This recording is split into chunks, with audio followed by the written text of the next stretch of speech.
हाँ तो प्यारे बच्चों, ग्रेविटेशन फोर्स के बारे में हमने जान लिया था। अब आगे देखते हैं, आगे जो लिखा हुआ है इलेक्ट्रोमैग्नेटिक फोर्स। इलेक्ट्रोमैग्नेटिक फोर्स क्या होता है उसके बारे में पढ़ते हैं। It is the force between charge particles. मतलब ये जो फोर्स होता है वो चार्ज पार्टिकल्स में लगता है या फिर पार्टिकल्स में लगता है, उसे वो जो चार्ज पार्टिकल्स होते हैं उनमें लगता है। अब चार्ज पार्टिकल्स कहाँ होते हैं? तो चार्ज पार्टिकल्स होते हैं कंडक्टर में, जहाँ पे इलेक्ट्रिसिटी जो है वो उस कंडक्टर के थ्रू प्रोसेस होता है, आगे जाता है। ठीक है, तो it is the force between charged particles.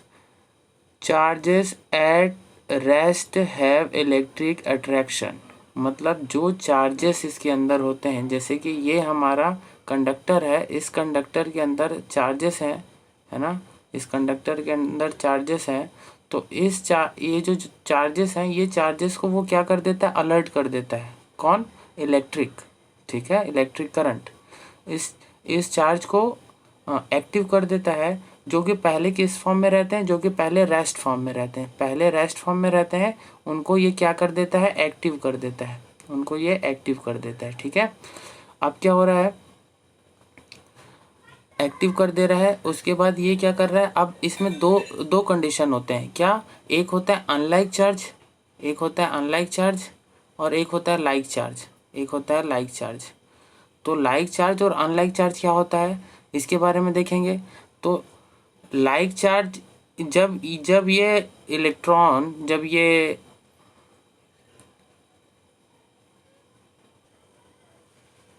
जब इलेक्ट्रिसिटी किसी भी कंडक्टर से होके जाती है ना, तो उनमें दो तरह की प्रॉपर्टी होती है। क्या? अनलाइक और लाइक। अनलाइक क्या होता है और लाइक क्या होता है, इसके बारे में आप ध्यान से देखेंगे। तो जो लाइक चार्ज होते हैं, जो लाइक चार्ज होते हैं, क्योंकि कंडक्टर है, एक कंडक्टर है, इस कंडक्टर के अंदर दोनों तरह के पार्टिकल्स होते हैं। लाइक चार्ज भी होते हैं, अनलाइक चार्ज भी होते हैं, दोनों तरह के होते हैं ना। तो इसमें लाइक जो चार्ज होते हैं वो क्या करते हैं? वो एक दूसरे को अट्रैक्ट नहीं करेंगे। लाइक चार्ज कभी भी एक दूसरे को अट्रैक्ट नहीं करेंगे। क्या करेंगे? रिपल्शन करेंगे। रिपल्शन मीन्स प्रतिकर्षण करेंगे, एक दूसरे से दूर भागेंगे। तो लाइक चार्ज क्या करते हैं? रिपल्शन करते हैं, रिपल्शन, है ना, रिपल्शन करते हैं लाइक चार्ज। जबकि अनलाइक चार्ज जो है, जो अनलाइक चार्ज है, वो क्या करेंगे? अट्रैक्ट करेंगे एक दूसरे को, एक दूसरे को अट्रैक्ट करेंगे। मतलब अट्रैक्शन होगा इसमें, इन लोगों में क्या होगा? अट्रैक्शन होगा। किसमें? अनलाइक चार्ज में। ठीक है, और ये लाइक और अनलाइक वाला प्रोसेस कब आता है? जब कंडक्टर में इलेक्ट्रिसिटी फ्लो होना लगता है, तो, है ना। जब वो इलेक्ट्रिक मीडियम में, कंडक्टर में, जब ये इलेक्ट्रिसिटी जब अंदर फ्लो होने लगेगी, तब ये दो कंडीशन, दो प्रॉपर्टीज जो है वो अप्लाई होती है, लाइक एंड अनलाइक। ठीक है, आगे देखते हैं। तो ये दोनों प्रोसेस जो लाइक और अनलाइक, जो दोनों प्रोसेस है, ये दोनों प्रोसेस को एक साथ जो परफॉर्म करते हैं, इन दोनों प्रोसेस को मिलाकर ही क्या कहा जाता है? Electromagnetic force. क्या कहा जाता है? Electromagnetic force. ठीक है, अब इसमें एक बात आती है कि मैग्नेट कहाँ से आया? तो जब लाइक पार्टिकल और अनलाइक पार्टिकल्स, है ना, जब लाइक पार्टिकल्स और अनलाइक पार्टिकल्स, जब ये दो प्रॉपर्टी ये शो करता है कंडक्टर, तो यहाँ पे क्या होता है? इलेक्ट्रिसिटी प्रोवाइड होता है, इलेक्ट्रिसिटी फ्लो होता है। तो इलेक्ट्रिसिटी जैसे फ्लो होता है, सपोज करो कि इलेक्ट्रिसिटी ऐसा फ्लो हो रहा है, तो ये इलेक्ट्रिसिटी ऐसे फ्लो होगा, तो ये अपने आसपास क्या करेगा? ये अपने आसपास एक मैग्नेटिक फील्ड भी जनरेट करेगा, एक मैग्नेटिक फील्ड भी जनरेट कर देगा, है ना। तो इसीलिए इसे कहा जाता है क्या? Electromagnetic force. क्लियर है? आगे देखते हैं। जैसे कि इस डायग्राम में दिखाया गया है, ध्यान से देखिए, ये डायग्राम आपका जो यहाँ दिया हुआ है, ये डायग्राम को आप ध्यान से देखिए। इस डायग्राम में दिखाया गया है लाइक एंड अनलाइक पार्टिकल्स का। तो लाइक क्या है? देखो, अगर प्लस प्लस है तो लाइक है ना, प्लस प्लस है तो ये लाइक होंगे क्या? प्लस प्लस जो है वो लाइक होंगे कि अनलाइक होंगे, प्लस प्लस जो रहेगा वो आपका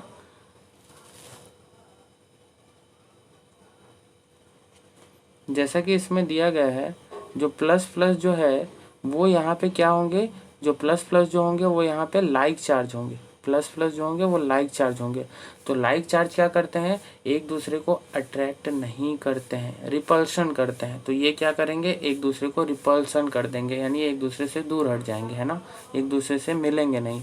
ठीक इसके ही अपोजिट क्या होगा, इसके ही अपोजिट क्या होगा, अनलाइक। जो अनलाइक पार्टिकल होंगे वो क्या करेंगे, वो एक दूसरे को अट्रैक्ट करेंगे, है ना। अनलाइक कैसे होगा, जैसे ये प्लस पार्टिकल है, ये माइनस पार्टिकल है, दोनों अनलाइक हो गए, तो अनलाइक हो गया तो ये इसको अट्रैक्ट करेगा, ये इसको अट्रैक्ट करेगा। क्लियर है ना। वैसे ही ये एक और डायग्राम दिया गया है, ये भी इलेक्ट्रोमैग्नेटिक फील्ड को ही शो कर रहा है कि इलेक्ट्रोमैग्नेटिक फील्ड कैसे यहाँ पे जनरेट होता है ना। तो इसमें मैग्नेटिक फ्लक्स, ये जो दिख रहे हैं आपको, ये मैग्नेटिक फ्लक्स है ना, इलेक्ट्रिक फ्लक्स और मैग्नेटिक फ्लक्स, तो ये उसके ही एग्जाम्पल है। अभी आगे आते हैं, आगे देखते हैं। नेक्स्ट है स्ट्रॉन्ग न्यूक्लियर फोर्स। नेक्स्ट है क्या, स्ट्रॉन्ग न्यूक्लियर फोर्स। अब इसके बारे में थोड़ा सा देख लेते हैं क्या है ये। It is the attractive force between proton and neutron. मतलब ये ऐसा फोर्स है, एक अट्रैक्टिव फोर्स है, कहने का मतलब ये अट्रैक्टिव फोर्स है प्रोटॉन और न्यूट्रॉन का, है ना, प्रोटॉन और न्यूट्रॉन। क्योंकि अट्रैक्टिव होगा ही, किसी के भी न्यूक्लियस में समझ में आता है नाभिक, किसी के भी न्यूक्लियस में प्रोटॉन और न्यूट्रॉन दो होते हैं, ठीक है, दो एलिमेंट होते, दो पार्टिकल्स होते हैं, प्रोटॉन और न्यूट्रॉन। और इसके बाहर वाले अगर कोई ऑर्बिट आते हैं, और कोई ऑर्बिट आते हैं, तो उसमें यहाँ पे रिप्रेजेंट होता है क्या, इलेक्ट्रॉन। ठीक है, इलेक्ट्रॉन आपको बाहर वाले ऑर्बिट में मिलेंगे, लेकिन न्यूक्लियस, ये जो अंदर है इसे कहेंगे न्यूक्लियस, है ना, ये न्यूक्लियस है। तो न्यूक्लियस के अंदर सिर्फ क्या मिलेंगे, प्रोटॉन और न्यूट्रॉन, जिसमें भी इसमें भी दो कंडीशन होते हैं। क्या, प्रोटॉन जो होता है वो प्लस चार्ज होता है, प्रोटॉन के साथ क्या चार्ज होता है, प्लस, जबकि न्यूट्रॉन के साथ कोई भी चार्ज नहीं होता है। ठीक है, क्लियर है, याद रखना है इसको, प्रोटॉन के साथ प्लस चार्ज होता है, न्यूट्रॉन के साथ कोई भी चार्ज नहीं होता है। ठीक है, अभी आगे देखेंगे। It is the attractive force between proton and neutron in a nucleus. It is charge independent and act equally between a proton and a proton, a neutron and a neutron, and a proton and a proton. Recent discoveries show that proton and neutron are built of elementary. क्या समझ, ये charge independent होते हैं, है ना, ये charge independent होते हैं, इंडिपेंडेंट एंड एक्ट इक्वली, ये चार्ज इंडिपेंडेंट होते हैं और एक जैसा ही वर्क करते हैं, जैसे कि प्रोटॉन एंड प्रोटॉन, है ना, प्रोटॉन एंड प्रोटॉन, जैसे कि मान के चलें ये प्रोटॉन और प्रोटॉन, है ना, ये ऐसे रहे, या फिर न्यूट्रॉन और न्यूट्रॉन ऐसा रहे, या फिर प्रोटॉन एंड न्यूट्रॉन ऐसा रहे, है ना, ये तीन तरह से रहता है। तो प्रोटॉन और प्रोटॉन रहे, या न्यूट्रॉन एंड न्यूट्रॉन रहे, या प्रोटॉन एंड न्यूट्रॉन रहे, इन सभी को क्या करना पड़ता है, इन सभी को एक जगह, इन सभी को क्या करना पड़ता है, इन सभी को कौन इकट्ठा करता है, इन सभी को इकट्ठा करता है क्वार्क्स। क्वार्क्स का ये काम होता है कि ये संलयित करता है, संलयित करने का मतलब ये दोनों को जोड़ के रखता है, किसको किसको, प्रोटॉन एंड न्यूट्रॉन को। जैसे ये प्रोटॉन के दो पार्टिकल है, न्यूट्रॉन के दो पार्टिकल हैं, और ये प्रोटॉन के एक पार्टिकल है और न्यूट्रॉन का एक पार्टिकल है ना। तो ये जोड़ के रखता है, चाहे कितने भी प्रोटॉन हो और कितने भी न्यूट्रॉन हो, फर्क नहीं पड़ता, उनको जोड़ के नाभिक में रखता है। नाभिक कहे तो न्यूक्लियर में, और कौन रखता है, तो क्वार्क्स, जो भी इसका फोर्स है क्वार्क्स, है ना। तो क्वार्क्स जो होता है वो उसको संलयित करके रखता है। जैसे कि यहाँ पे दिखाया गया है, ये देखेंगे बोर का परमाणु मॉडल, है ना, मॉडल ऑफ लिथियम का एटॉमिक मॉडल दिया गया है। बोर हमारे वैज्ञानिक हैं उनके द्वारा ये दिया गया है।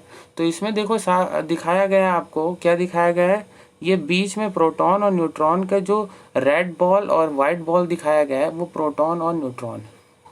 ठीक है, रेड जो बॉल है वो प्रोटॉन का है और वाइट जो है वो न्यूट्रॉन का है। ठीक है, और ये जो आपको नेवी ब्लू में जो दिख रहा है, ये हल्का ब्लू में जो दिख रहा है आपको, है ना, ये जो ब्लू में दिख रहा है, ये जो है वो क्या है, वो इलेक्ट्रॉन है। ये है वो इलेक्ट्रॉन है। ठीक है, वो उसके बाहर वाले ऑर्बिट में होता है। ठीक है, आगे देखेंगे। ये तो स्ट्रॉन्ग न्यूक्लियस का था। स्ट्रॉन्ग न्यूक्लियस में समझ में आ रहा है, ये जो हमने अभी बात की, ये स्ट्रॉन्ग न्यूक्लियस के बारे में बात की। स्ट्रॉन्ग न्यूक्लियस मतलब इसका न्यूक्लियस जो न्यूक्लियर होता है वो स्ट्रॉन्ग होता है। ठीक है, मतलब उसमें जो फोर्स होता है वो बहुत स्ट्रॉन्ग फोर्स होता है। मतलब इसमें प्रोटॉन और जो न्यूट्रॉन होते हैं वो बहुत हार्डली जुड़े होते हैं, बहुत हार्डली जुड़े होते हैं, है ना, स्ट्रॉन्ग जुड़े होते हैं। कहाँ जुड़े होते हैं, न्यूक्लियस में। कौन जोड़ के रखता है, क्वार्क्स। प्रोसेस का नाम है क्वार्क्स, है ना, क्वार्क्स का प्रोसेस का नाम है। ठीक है, आगे देखें, weak nuclear forces. Weak nuclear force क्या है, this force appear only in certain nuclear process such as beta decay of a nucleus. In beta decay, the nucleus emits an electron and an unchanged particle called neutrino. This particle was first predicted by Wolfgang Paul in 1931. मतलब 1931 में वॉल्फगैंग Paul जो है उन्होंने क्या एक खोज किया है। इसका मतलब उन्होंने कुछ एक्सपेरिमेंट किया है। उस एक्सपेरिमेंट के बिहाफ में उन्होंने कुछ बताया है। उन्होंने क्या बताया, यहाँ बताया गया है कि बी डी के प्रोसेस, यहाँ बी डी के प्रोसेस के बारे में बात किया गया है। तो बी डी के प्रोसेस क्या होता है, तो बी डी के प्रोसेस होता है जहाँ पे न्यूक्लियस क्या करता है, इमिट करता है मतलब बाहर निकालता है। किसको बाहर निकालता है, इलेक्ट्रॉन एंड अनचेंज पार्टिकल। जो अनचेंज पार्टिकल है, जैसे कि यहाँ पे एग्जांपल दिया हुआ है, देखेंगे ये हाइड्रोजन का है, हाइड्रोजन 1 और 3 है ना, ये दिया हुआ है। तो हाइड्रोजन में देखेंगे कि न्यूक्लियस में 1 2 3, ये जो ऊपर में लिखा हुआ है ये उसके मास को रिप्रेजेंट करता है। तो ये 1 2 और 3 लिखा हुआ है। तो यहाँ देखेंगे तो यहाँ पे 2 अनचेंज है, ग्रीन वाले जो दोनों है वो अनचेंज है, रेड वाला एक है, सॉरी अनचार्ज है, और रेड वाला एक है वो चार्ज है ना। तो यहाँ क्या पता चल रहा है, यहाँ 2 न्यूट्रॉन है और 1 प्रोटॉन है ना। अब क्या हो रहा है, यहाँ बी डे के प्रोसेस हो रहा है ना न्यूक्लियस में। तो अब क्या हो रहा है, देखो अब ये हाइड्रोजन से ये हीलियम बन जा रहा है। ठीक है, मतलब इलेक्ट्रॉन जो है इसमें ऐड हुआ है, इलेक्ट्रॉन इसमें ऐड हुआ है, इसमें क्या हुआ है, इलेक्ट्रॉन ऐड हुआ है। तो ये क्या हो गया, हीलियम बन गया है, ये हो गया हीलियम। और यहाँ इसका जो एटॉमिक नंबर है वो 2 हो गया है, और इसका जो मास है वो अभी भी 3 है। इसका जो मास है वो अभी भी 3 है, एटॉमिक नंबर चेंज हो गया है, एटॉमिक नंबर इसका 2 हो गया है, लेकिन मास अभी भी 3 है। तो अभी देखेंगे कि मास 3 है, तो एक तो अनचार्ज जो पार्टिकल था उसको क्या किया, न्यूक्लियस बाहर निकाल दिया, है ना।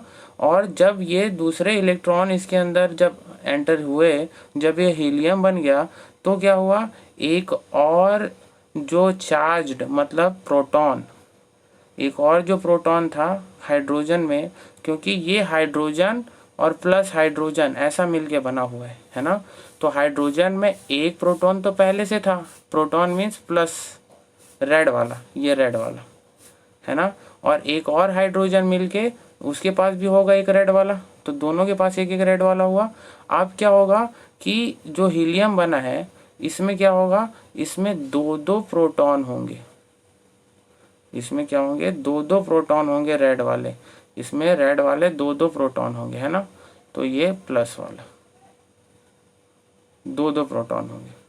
और जो इसमें न्यूट्रॉन था, इसमें पहले 2 न्यूट्रॉन था, तो एक न्यूट्रॉन क्या हो जाएगा, इमिट हो जाएगा।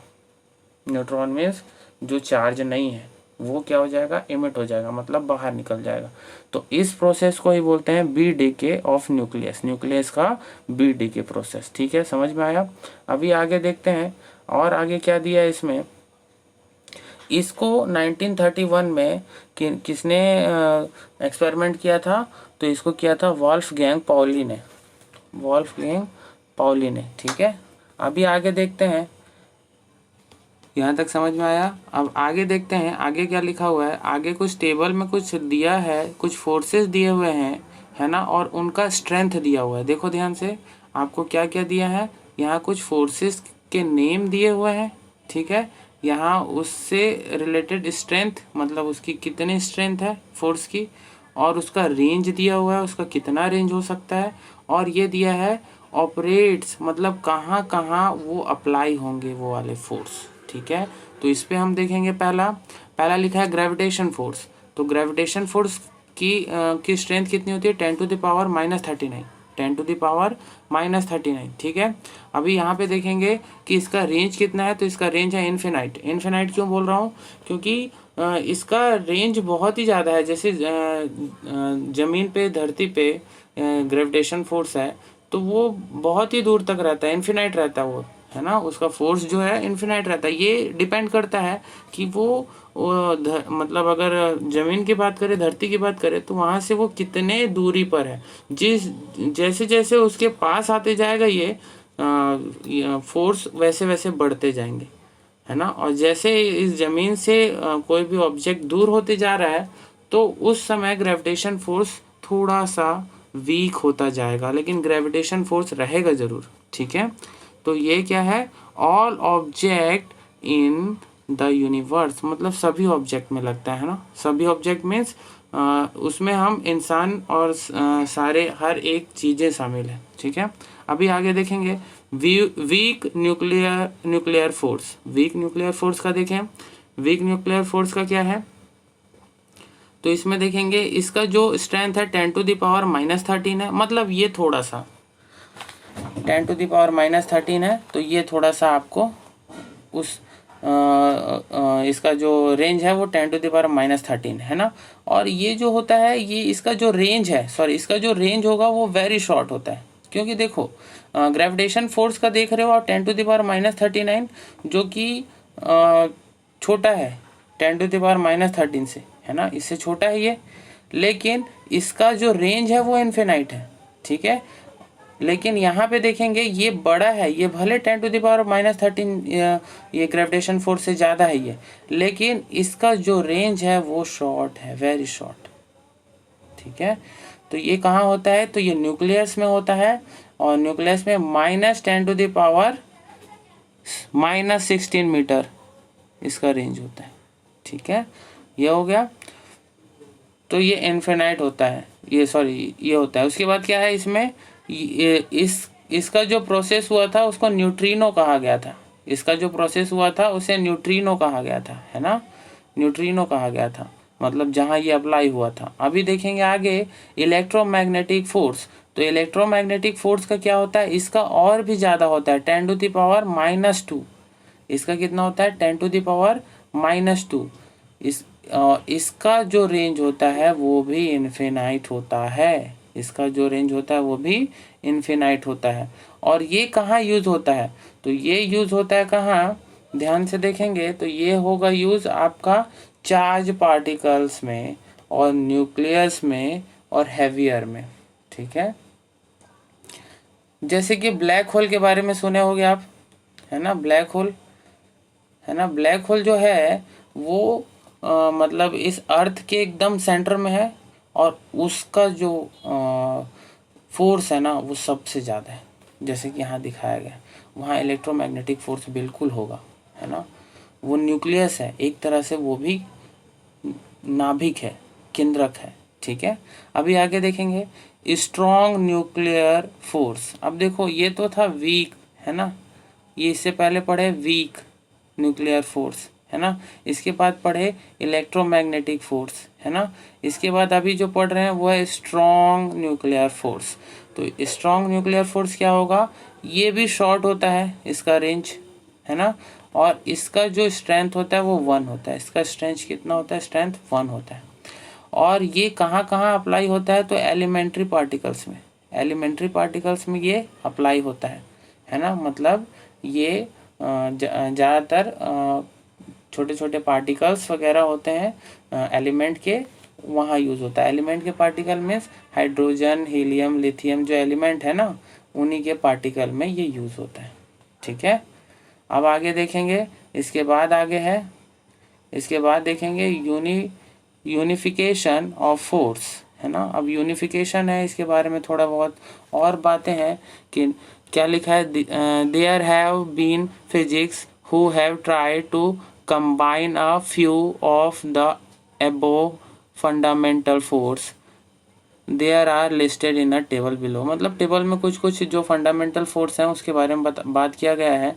तो जो साइंटिस्ट हैं, है ना, जो फिजिस्ट बोलेंगे इसे, है ना, जो फिजिस्ट हैं, कौन से ईयर में उन्होंने ये इन्वेंशन किया और क्या क्या इन्होंने अचीवमेंट किया, उसके बारे में बात करेंगे। तो देखें, आइजैक न्यूटन, पहला ही नाम आता है किसका, आइजैक न्यूटन का। आइजैक न्यूटन जो है वो 1687 में ये क्या किए थे, इन्वेंट किए थे। क्या इन्वेंट किए थे, यूनिफाइड क्लेस्ट्रियल एंड टेरेस्ट्रियल मैकेनिक्स, है ना। क्या क्या किए थे, यूनिफाइड क्लेस्ट्रियल एंड टेरेस्ट्रियल मैकेनिक्स। तो यहाँ दिया है celestial and terrestrial. Celestial means क्या होता है, तो सेलेस्ट्रियल मीन्स होता है खगोलीय। खगोलीय इन द सेंस मतलब वो अंतरिक्ष की बातें, अंतरिक्ष का जो मैकेनिक्स का जो उन्होंने खोजा है फोर्स, है ना, उसके बारे में बात हुआ है।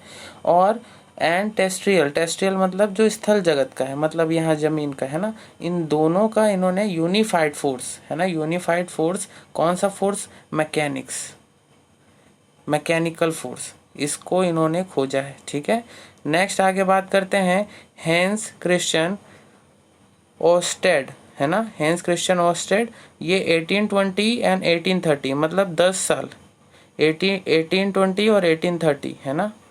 और इसमें एक और साइंटिस्ट का नाम है Hans Christian Oersted and Michael Faraday. Michael Faraday का नाम सुने होंगे आप लोग, है ना। तो ये तीनों मिलके इसे कितना, 1820 एंड 1830 रिस्पेक्टिवली, मतलब 1820 और 1830 में इन्होंने इसका इन्वेंशन किया। क्या इन्वेंशन किया, unified electric and magnetic phenomena.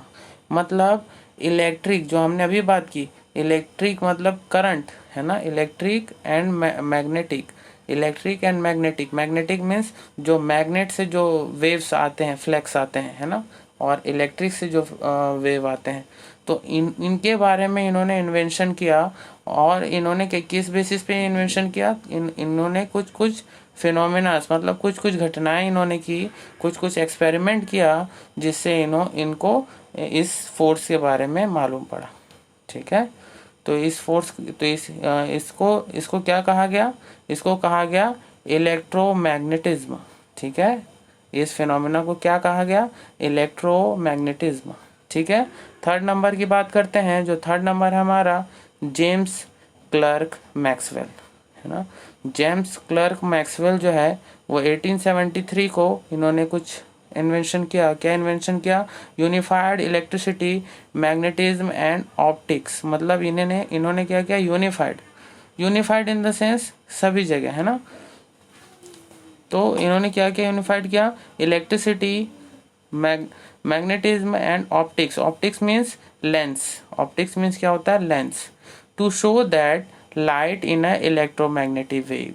मतलब इन्होंने क्या किया, ये सभी जो जो फोर्सेस हैं इनको शो किया, इनको देखा उन्होंने किसमें, लाइट में, है ना। और लाइट में इन्होंने क्या दिखा, इलेक्ट्रोमैग्नेटिक वेव, है ना। इन्होंने क्या देखा, इलेक्ट्रोमैग्नेटिक वेव, उन्होंने वेव देखा, इलेक्ट्रोमैग्नेटिक वेव, है ना।